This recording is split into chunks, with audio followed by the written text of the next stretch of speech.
हरे कृष्णा, राधे राधे। कैसे हैं आप सब दोस्तों? आप सबका स्वागत है आपके अपने चैनल जीवन संग्रह पर।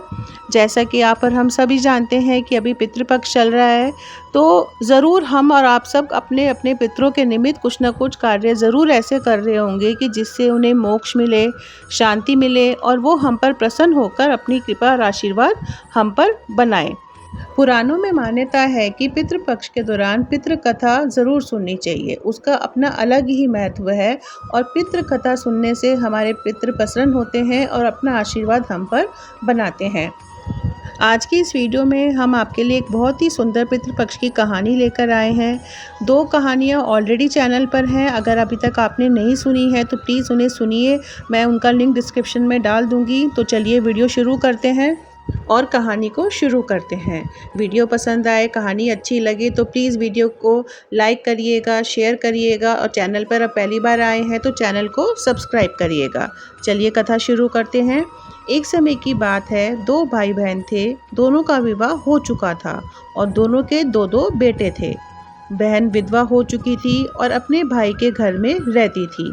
इस बात से उसकी भाभी बहुत नाराज़ रहती थी। ऐसे ही पितृपक्ष आया तो भाई बोला, मैं पितरों के तर्पण और पिंडदान के लिए गंगा जी जा रहा हूँ। ऐसा कहकर वो गंगा जी के लिए चला गया।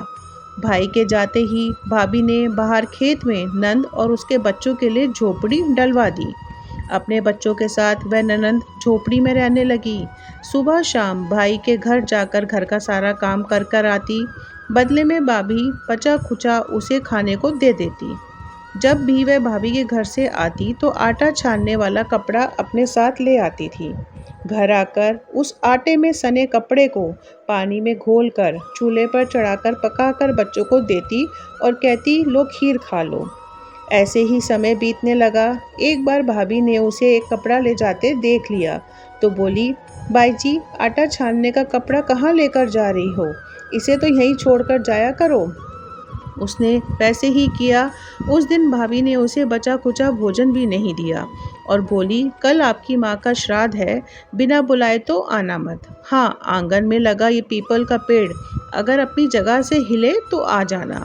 यह सुनकर वो बेचारी बहुत दुखी हुई और रोती रोती अपने घर चली गई। घर पहुंची तो बच्चे बोले, माँ भूख लगी है, कुछ खाने को दो। वह बच्चों से बोली, बेटा आज हम सब उपवास रखेंगे और भूखे ही सो जाओ। अगले ही दिन बच्चे बोले, मामी ने कहा था कि आज नानी का श्राद्ध है तो चलो वहाँ चलते हैं। तो वो बोली, बेटा मामी ने कहा था कि आंगन का पीपल का पेड़ अगर अपनी जगह से हिले तो आ जाना। अब तुम ही बताओ, कभी पेड़ हिलता है? पत्ते हिलते हैं, टहनियाँ हिलती हैं, पर कभी पेड़ को हिलते देखा है तुमने? उसने अपने बच्चों को समझाया कि बिना बुलाए नहीं जाना चाहिए। शाम हुई तो उसके भतीजे आए और बोले, बुआ, माँ ने भोजन भेजा है। उसने देखा तो भोजन के नाम पर 2 सूखी रोटियों के ऊपर थोड़े से चावल रखे हुए थे। यह देखकर उसको बहुत क्रोध आया और उसने अपने बच्चों से कहा, इसे झोपड़ी के ऊपर फेंक दो, और वह भूखे ही अपने बच्चों को लेकर सो गई। सारी रात गंगा माँ को याद करती रही और बोली, हे गंगा माँ, मेरे भाई की रक्षा करना ताकि वो हमारी रक्षा करे। अगले दिन भाभी आई और बोली, बाई जी, कल तुम्हारे पिताजी का श्राद्ध है, बिना बुलाए आना मत, लेकिन आंगन का पीपल का पेड़ हिले तो आ जाना। अगले दिन भी भाभी के घर भोजन के लिए नहीं गई। शाम को फिर उसके भतीजे आए और 2 सूखी रोटियां चावल के साथ दे गए। उसने फिर वही रोटी और चावल झोपड़ी के ऊपर फिकवा दिए और भूखे ही बच्चे को लेकर सो गई और सारी रात रोती रही, माँ गंगा से प्रार्थना करती रही। इसी तरह पितृपक्ष के 16 दिन बीत गए और उसका भाई वापस आया तो उसने देखा उसके घर के आंगन में कीचड़ ही कीचड़ भरा है। वो अपनी पत्नी से पूछने लगा कि ये कीचड़ कैसे है? मेरी बहन और भांजे कहाँ हैं? तो उसकी पत्नी बोली, श्राद्ध के पूरे 16 दिनों तक मैंने तुम्हारी बहन और भांजों के पैर कच्चे दूध से धोए हैं, इसलिए यहाँ कीचड़ हो रहा है। तुम्हारे पीछे से मैंने उनकी खूब सेवा करी है, खूब खीर पूरी खिलाई हैं, फिर भी वो मुझसे नाराज़ होकर खेत में झोपड़ी डालकर रह रही है। भाई खेत पर पहुंचा तो वह देखता है कि वहाँ कोई झोपड़ी नहीं थी। वहाँ एक आलीशान महल बना हुआ था जिसके आंगन में उसके भतीजे खेल रहे थे। उसने जाकर अपनी बहन से कहा, बहन, ये सब क्या है? तब उस बहन ने अपनी सारी आपबीती अपने भाई को बताई और बोली, भाई, जो तेरे आंगन में कीचड़ है वो कच्चे दूध से नहीं बल्कि भाभी के व्यवहार से है।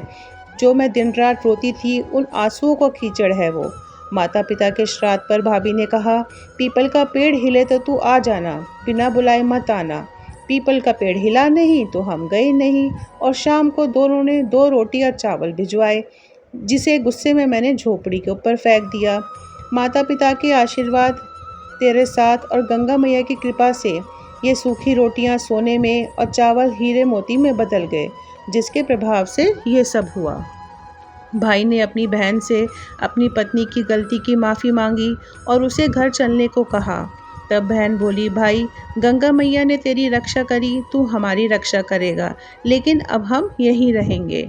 यह सुनकर भाई ने अपने माता पिता को याद किया और बोला, मेरे पितरों जैसे मेरी बहन और भांजों की रक्षा करी, उनके दुख काटे, वैसे सबके काटना, सबकी रक्षा करना।